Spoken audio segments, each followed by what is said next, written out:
Good morning, students. Today we will study about second lesson of geography, land, soil, water, natural vegetation and wildlife resources.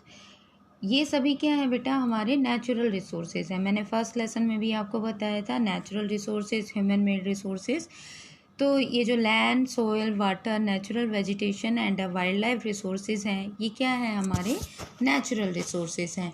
Land सबसे पहले आता है. Land क्या है, सबसे most important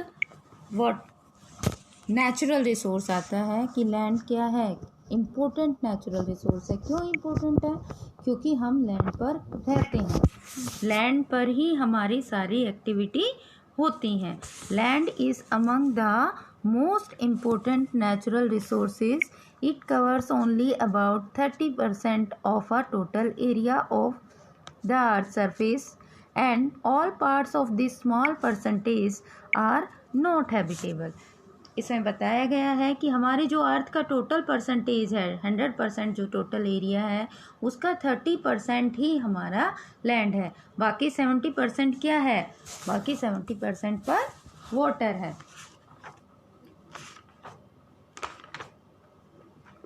90% of the world 90% of the world population occupy only 30% of the land area.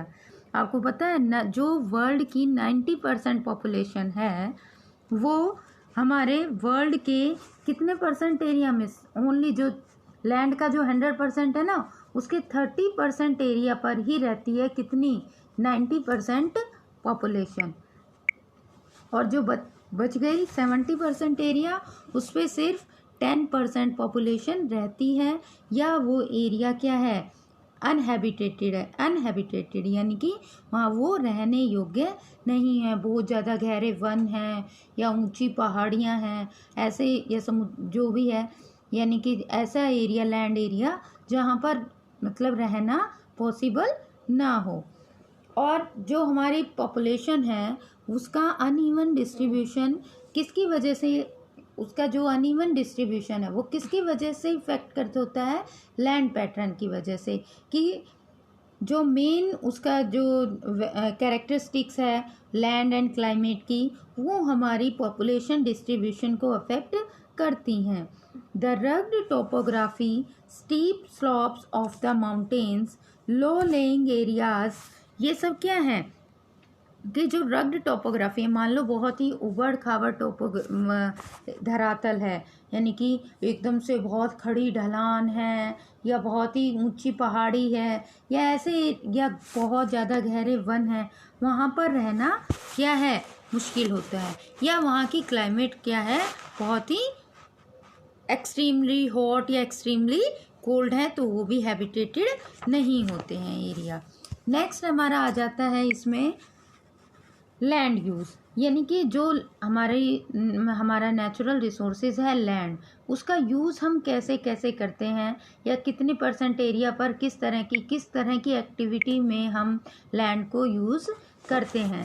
Land is a use for different purpose such as a agriculture, forestry, mining, building houses, roads and setting up a industry. इन सब में जो मतलब कृषि में, mining, खाने खोदने में, बिल्डिंग्स बनाने में, घर बनाने में, रोड बनाने में, इन या इंडस्ट्रीज, कारखाने बनाने में हम सब किसको कॉमनली यूज़ करते हैं, लैंड को यूज़ करते हैं. तो इस टर्म को ही हम क्या कहते हैं, लैंड यूज़ कहते हैं.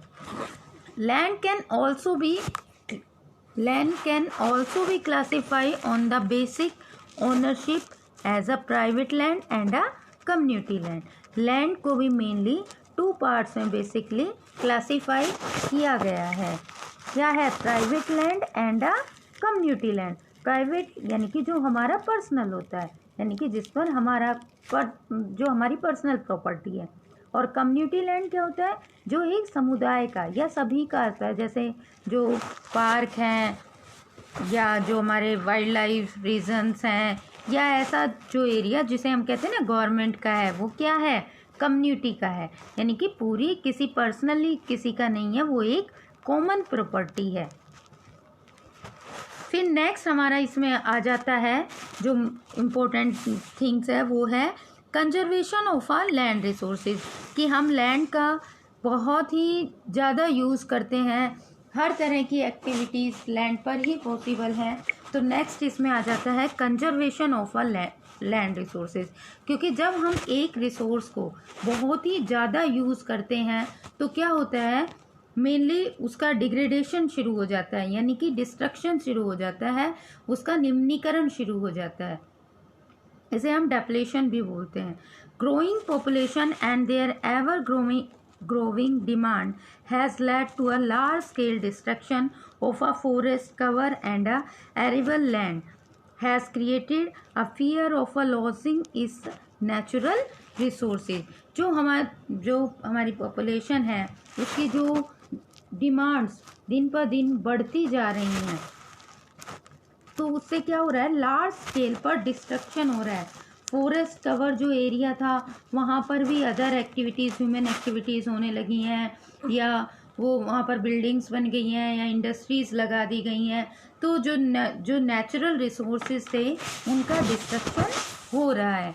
और जो नेक्स्ट इसमें आता है the present rate of a degradation of land must be check, यानी कि जो भी हमारी जो प्रेजेंट रेट है डिप्लेशन होने की, यानी कि हमारे लैंड के निम्नीकरण होने की, वो क्या है, बहुत ज़्यादा बढ़ती जा रही है, यानी कि उसको रेगुलेट करना पड़ेगा, उसको हमें केयरफुली यूज़ करना पड़ेगा, उस चीज़ पर, उनके कंजर्वेशन पर ध्यान देना पड़ेगा।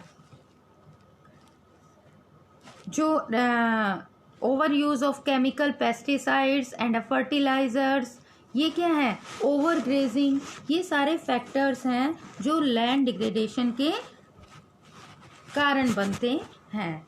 नेक्स्ट हमारा इसमें एक इम्पोर्टेंट जो फैक्टर्स इम्पोर्टेंट रिसोर्स है वो है सोइल।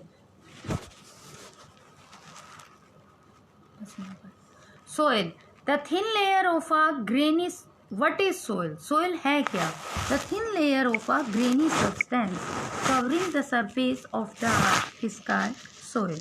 जो हमारी एक पतली सी परत ग्रेनी सब्सटेंस की, यानी कि पदार्थों के छोटे छोटे से पदार्थों कणों की जो पतली सी परत हमारे सरफेस पर, अर्थ सरफेस पर जो हमें दिखाई देती है, उसे हम क्या कहते हैं, सोइल कहते हैं। ये बहुत ही क्लोजली, यानी कि बहुत ही ज़्यादा इसकी लिंक्ड है किससे, लैंड से, कि किस तरह की सॉइल वहाँ पर पाई जाती है, ये वहाँ की जो टोपोग्राफी है या वहाँ का लैंड कैसा है उस पर डिपेंड करता है। Soil is made up of a organic matter, minerals and a weathered rocks found on the earth. Soil किसका मिक्सचर है, ऑर्गेनिक मैटर्स, यानी कि जो जीवांश है, जीव जंतु मर जाते हैं या पेड़ पौधे हैं, मिनरल्स यानी कि खनिज पदार्थ, और वेदर्ड रॉक मटेरियल यानी कि जो चट्टानों के अपक्षय से, वेदर्ड क्या होता है, अपक्षय, यानी कि चट्टानों के टूटने फूटने की जो क्रिया है उसे हम क्या कहते हैं, वेदरिंग कहते हैं। The breaking up and the decay of expose rocks by temperature change, frost actions, plants, animals and a human activity called weathering. The right mix of a minerals and a organic matter make the soil fertile. जो organic हमारे जो materials हैं, minerals हैं, ये soil को क्या करते हैं, fertile बनाते हैं, यानी कि उपजाऊ बनाते हैं।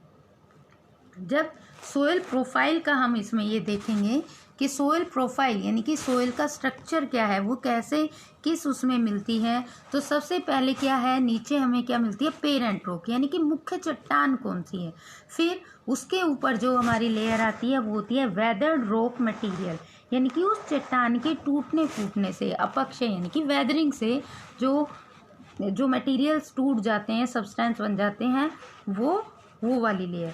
उसके बाद ऊपर आता है सब soil with a sand, silt and a clay, यानी कि जो सेकंड थर्ड लेयर है नीचे से वो है सब सोइल, यानी कि मिट्टी के जो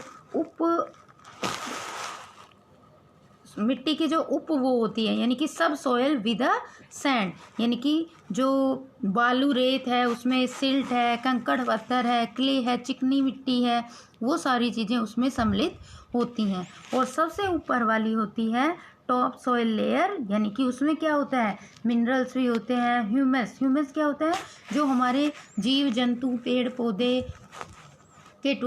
पौधों के ये जो पत्ते हैं, इनके ह्यूमस इसी से बनता है, जीवांश से, यानी कि जीव जंतुओं के मरने से और उनके मिट्टी में मिल जाने से, और पेड़ पौधों के जो पत्ते हैं वो भी उसमें गलकर मिट्टी में मिल जाते हैं, उसे हम क्या कहते हैं, ह्यूमस कहते हैं। ठीक है, नेक्स्ट इसमें आता है बेटा factors of a soil formation, कि सोयल फॉर्मेशन को अफेक्ट करने वाले फैक्टर कौन कौन से हैं। तो मेन जो इसमें हमारा जो सोयल फॉर्मेशन के लिए जो फैक्टर, ये एक चार्ट दिया हुआ है। सोयल को सबसे मेनली जो इसमें आती है वो है पेरेंट रॉक, वो मैंने आपको ऊपर भी बताया कि पेरेंट रॉक जो मेन वहाँ की चट्टान है, तो उस पर क्या डिपेंड करता है, determines colour, texture, chemical properties, mineral content, ये सारी चीज़ें जो हैं सोयल की, कि उसका कलर कैसा होगा, उसकी केमिकल कंपोजिशन कैसी होगी, ये सब पेरेंट्स रॉक पर डिपेंड करता है।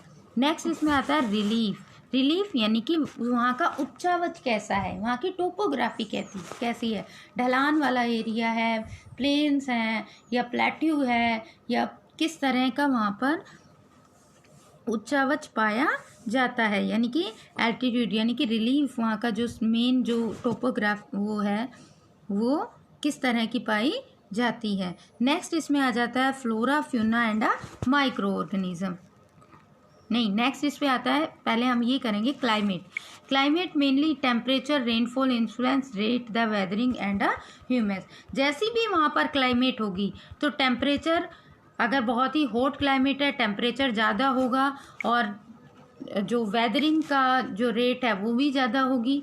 लेकिन अगर वहाँ की क्लाइमेट कैसी है, बहुत ही ज़्यादा कोल्ड है, तो वहाँ पर वेदरिंग कम होगी। और ह्यूमस भी किस पर डिपेंड करता है, क्लाइमेट पर, कि अगर बहुत ही हॉट क्लाइमेट है तो वहाँ पर नेचुरल वेजिटेशन नहीं होगी तो वाइल्ड लाइफ, यानी कि जो जीव जंतु हैं वो भी बहुत कम होंगे, तो वहाँ की मिट्टी में ह्यूमस की मात्रा कम होगी। नेक्स्ट फैक्टर आता है टाइम भी सोयल प्रोफाइल को, अगर सोयल को ज़्यादा टाइम मिलता है रिन्यूड होने में तो वो क्या हो जाती है, ज़्यादा फर्टाइल हो जाती है, लेकिन अगर उसका हम एक्सेस में यूज़ करते रहते हैं तो वो फर्टाइल नहीं होती। Flora, fauna and micro organism, जो भी वहाँ की झाड़ियाँ, वनस्पति और वहाँ के जो छोटे छोटे जीव जंतु हैं वो सब भी ह्यूमस फॉर्मेशन को इफेक्ट डालते हैं।